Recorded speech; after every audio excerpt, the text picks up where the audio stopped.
साधू संतांनी एवढी टीका केली या भोंदूगिरीवर, तरी पण ही भोंदूगिरी चालूच आहे अजून.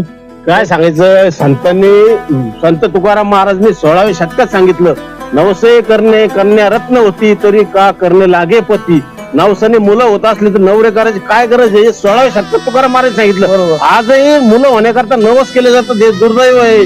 तुकाराम महाराजने एका अभंगात सांगितलं, ऐसे कैसे झाले भोंदू कर्म करून म्हणती साधू, अंगा लावून राख डोळे झाकून करती पाप, धावून वैराग्य कळा भोगती विषयांचा सोहळा.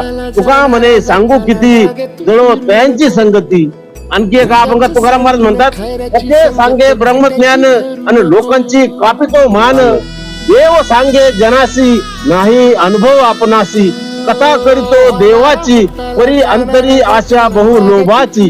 तुका म्हणे तोची वेडा त्याचे आणून थोबाड फोडा. हे संतांनी सांगितलेले हो. बरोबर बरोबर.